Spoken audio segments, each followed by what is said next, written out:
In today's video, I'm going to teach you how to turn off the focused inbox in Microsoft Outlook.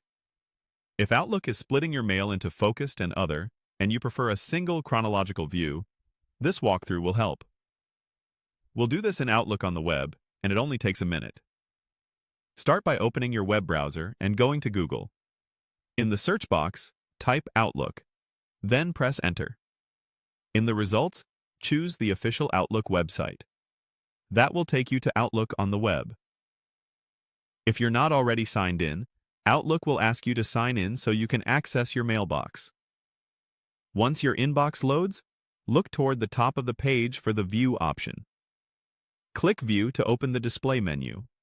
From there, choose View Settings. This opens a panel with layout and reading options specifically for how your inbox is organized. In the View Settings panel, find the section labeled Focused Inbox. This is the feature that automatically separates your messages into two tabs.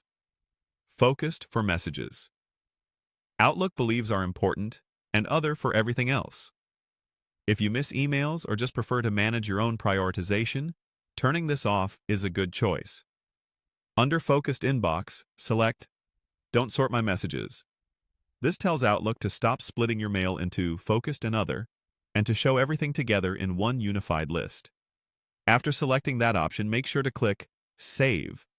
Saving applies the change to your mailbox. Give Outlook a moment to refresh. The Focused and Other tabs should disappear, and you'll see a single inbox where all new and existing emails are listed together in the order they arrive. If you ever want to try Focused Inbox again, you can come back to these settings and switch to Sort Messages into Focused and Other.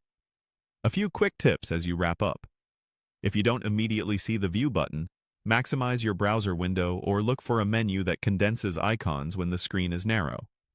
Also, changes here affect the account you're viewing in the web version. If you use multiple Outlook accounts, repeat these steps in each one. That's it. You've successfully turned off the focused inbox in Microsoft Outlook and restored a single, consolidated inbox view. Thanks for watching, and feel free to replay any part of this guide if you want to follow along as you make the change.